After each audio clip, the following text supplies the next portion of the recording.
If you don't have structure, it definitely turns into chaos. Driven Mofos, welcome back to another episode of The Underestimated Entrepreneur. I'm answering the community questions. We are up to question number 5 today. This one comes in from Switch Stevens, who follows me on Instagram. He asked this question. Now, I'm going to tweak it a little bit because if you're a business owner, this is going to be really important. If you're wanting to start a business in the future, this is probably going to be really important. It says here, what is your way of creating policy and procedures, and do you just create them in Google Docs or Google Sheets?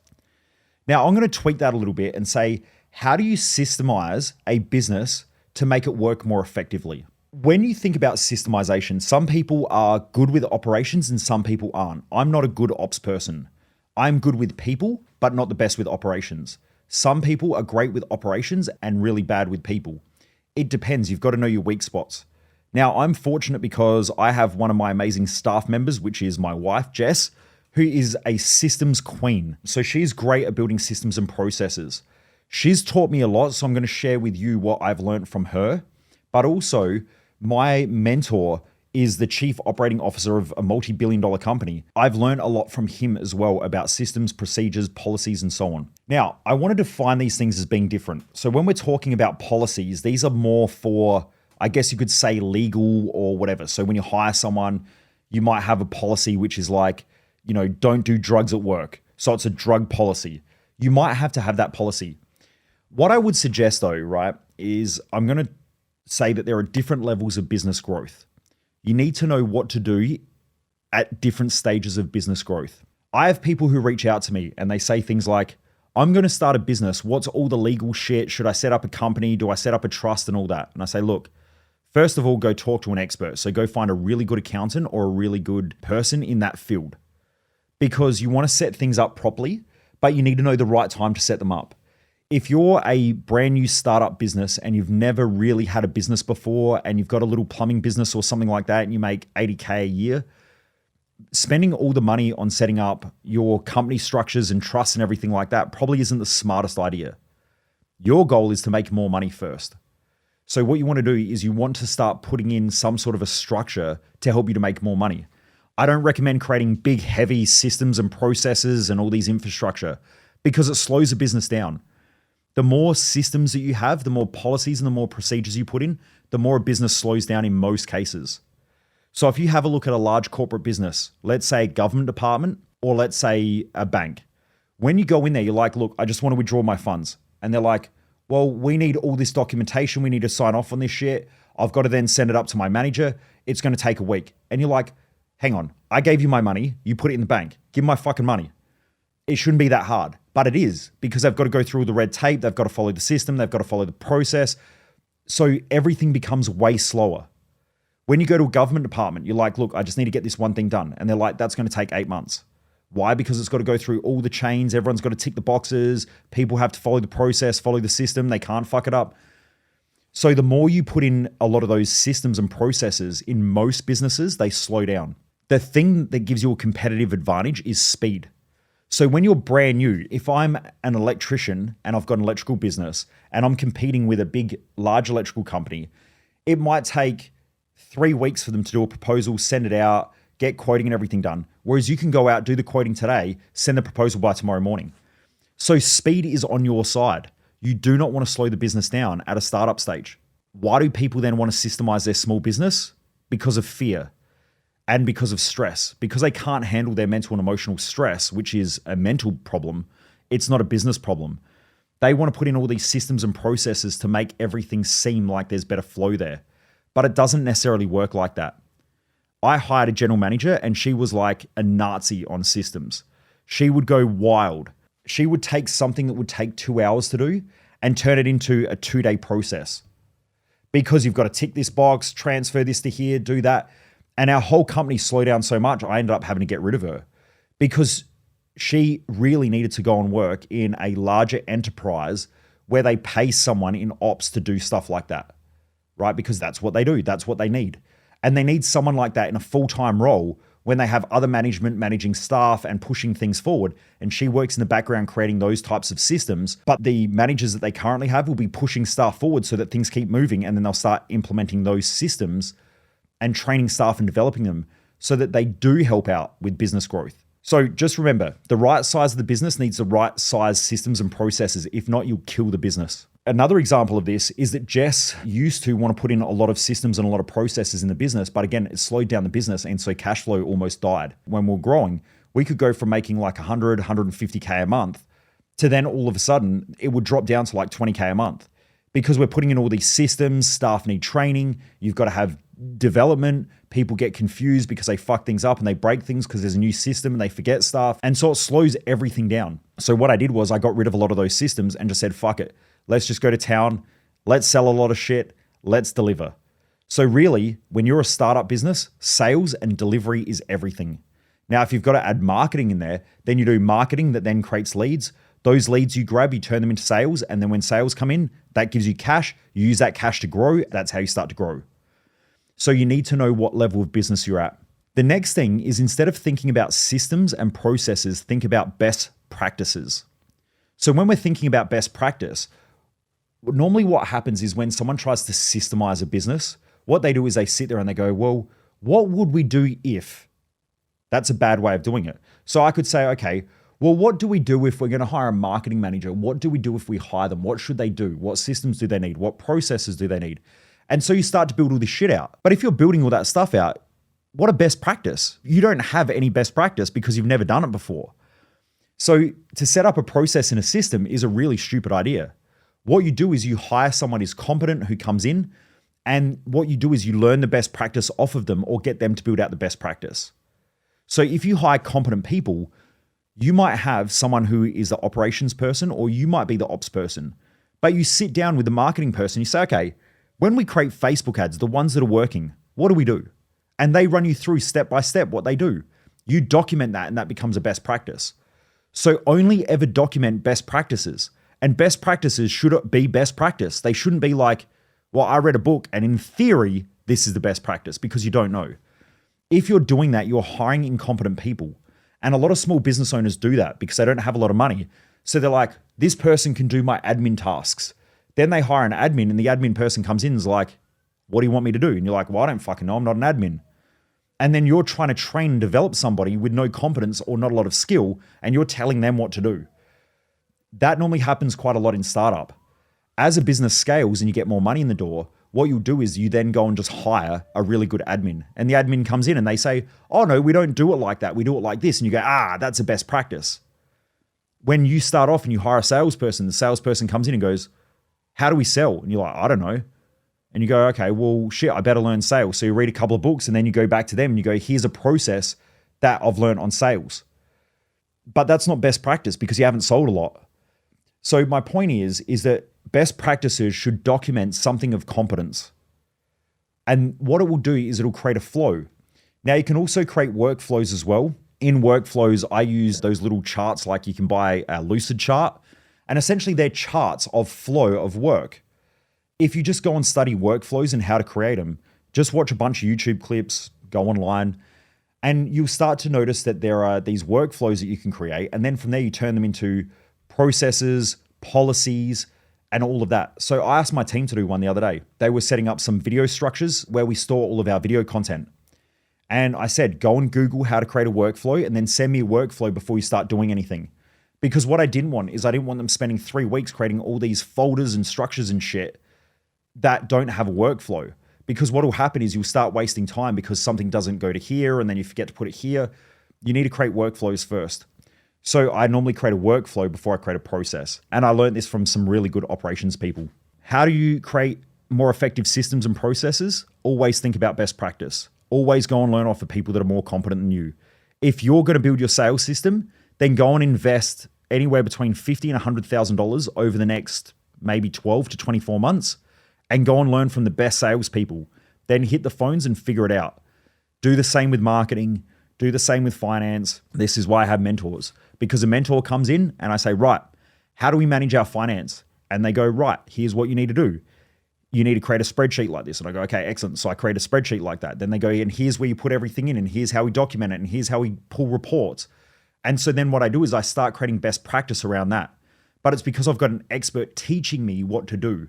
What I don't do is I don't go, well, I think we should do it this way, and then create a flow and then hire someone with an IQ of, a 3-year-old and then try to train and develop them for the next 2 years.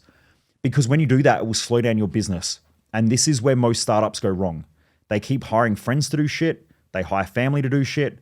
They hire incompetent people because they just put out a job ad and they're like, I think this person is good, but it's because they've never hired before. They haven't gone and learned any HR skills. They haven't even read books on how to hire. This is why in my Business Growth Odyssey program, I talk about all this stuff because these are all the common mistakes that people normally under a $5 to $10 million business make. And you can make these mistakes, but they're going to cost you a lot of money and time. If you spend $30,000 and come, that's the current price of that product. If you come to my Business Odyssey and you invest $30,000, that's less than one staff member for half a year that you may hire. So let's say a staff member's on $60,000 Australian per year. If they're on 60K and they work for 6 months, and in that 6 months, all they do is the basic shit, they fuck a bunch of things up, they make mistakes, they don't do the right things, and in 6 months later, you fire them. Not only have you wasted 30K, but you also had, in Australia, you've got to add in superannuation. Any mistakes that they make cost the business money. There's opportunity cost because you're taking and diverting your energy away from doing what you need to do in order to help them all the time. So you might have wasted $100,000. When if you come and join my program, what I do is I help you not to make those mistakes. So yes, it costs $30,000 up front, but you might save yourself $60,000, $70,000, $80,000, $100,000 in the first 12 months. And this is why we get fast growth with a lot of small business owners, because when they realize that you need to learn a lot of shit really, really quickly, and you can do it by reading 200-300 books. You can do it for over 5 to 10 years of just making a lot of mistakes and trying to figure it out. That's if you don't give up. You can expand and then downsize, expand and then downsize, and do that for 2 or 3, 4, 5 years until you figure it out. You can go and hire mentors and coaches, which is the fast track, or you can just wing it and fucking pray that it works. I know which one is the most intelligent way. Okay, but it just depends. Most business owners don't know what the most intelligent way is, so they do all the other shit first. So look, if you're thinking about putting in systems and processes, always think about best practice. All systems and processes should speed up things. It shouldn't slow things down. So if I'm going to do something, I'm going to open up the best practice and the training. I'm going to watch the training, follow the best practice. It's going to help me to do something faster. If it makes things slower, the system's not working. This is also where most businesses get things wrong. If you take a half an hour task and you turn it into an hour and a half task because I got to tick off check boxes, I've got to cross things out, I got to do all this stuff, then you're actually slowing down the process. It's not effective. What you want to do is I want to open up the process and go, cool, I got to do step 1, done. Next, step 2, yep, done. Step 3, yep, that's done. And bang, I've taken a half an hour task and turned it into a 25-minute task. I just save 5 minutes on that task. If I do that 3 times a week, I've just saved 15 minutes. I can go do another job. If you do that with every staff member, you keep winning. And then just understand the difference between a process, a policy, and a procedure. I always think about best practice, but policies are more legal terms. They're more stuff for legal. If you're starting, this is one of the most common things that I get is a small startup business says to me, should I go get all my contracts and everything like that? I normally say what I would do because I can't give them legal advice. What I say is I would just go use ChatGPT because if you're earning $80,000 a year, what's someone going to sue you for? If they take you to court, it's probably going to cost them $5,000, $10,000, $15,000, $20,000. If they're going to sue you for $20,000 and you got an $80,000 business in revenue, you probably have zero cash flow. If you have zero cash flow, what are they going to sue you for? It's going to take you 20 years to pay them back. It makes no sense. So I wouldn't recommend going and spending $5,000 to $10,000 on getting legal contracts if it doesn't matter. I have coaches who send me messages and they're like, well, do I create legal contracts between my clients and myself and all this sort of stuff? And I'm like, yeah, you can go out and spend $5,000. How much money have you made? And they're like, I haven't made any money. And I'm like, cool, so you have zero. You're going to spend your first $5,000 getting legal contracts. You couldn't think of a better way of spending $5,000? Maybe marketing? Like that'd probably help. Investing back in the customers that you currently have so that they become raving fans and they go and give you testimonials and give you referrals. I would much prefer to spend my money there. Like, just think through things logically. I have like 18-year-old kids and they're like, I'm going to start a business. What happens if someone sues me? And I'm like, What do you own? And they're like, well, I drive mum's car. And I'm like, so you don't own anything. What the fuck is someone going to sue you for? Like, let's not overcomplicate this. You own nothing. If I'm a business owner and I'm going to go sue you and spend $10,000 to $15,000 on suing you, maybe even 20, I've got clients who have sued people before and they've spent $250,000 to $300,000 on legal fees, right? You better be getting something for that cash. It makes no logical sense to do that if the person's got no money. Only stupid people sue people who have no money. I had someone a while ago try to sue me. And like literally, it was the dumbest thing ever. It went to court. And when it got into court, it got thrown out because it was so dumb. It was just a dumb case. But, you know, it ended up costing them a lot of money to try to sue me for something that they were never going to get. It was so dumb.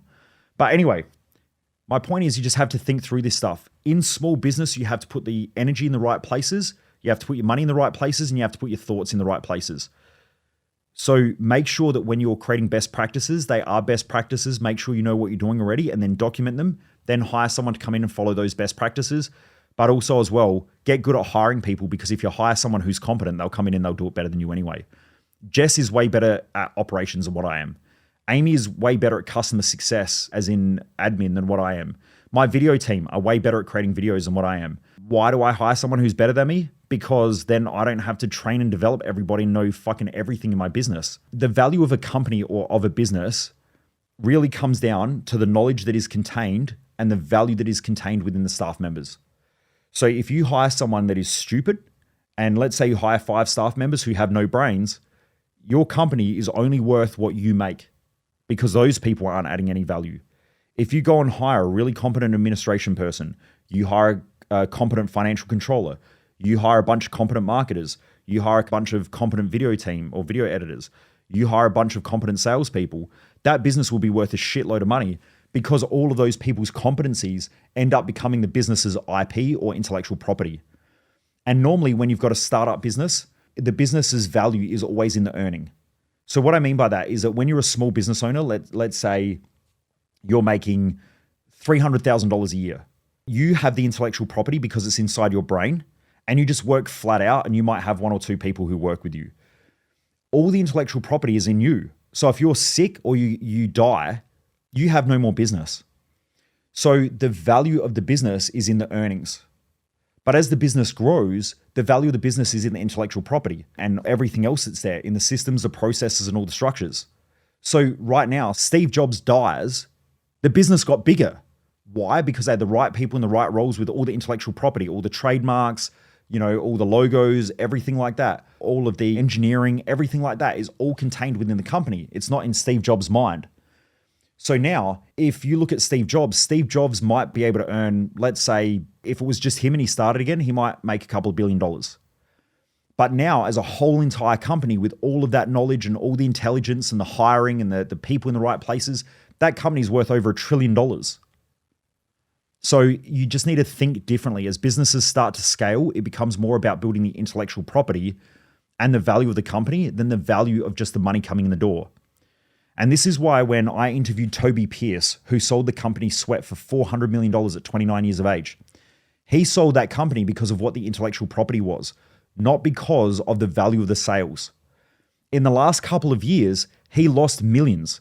So he was losing millions because what he was doing was he was taking the millions of dollars and he was buying leads.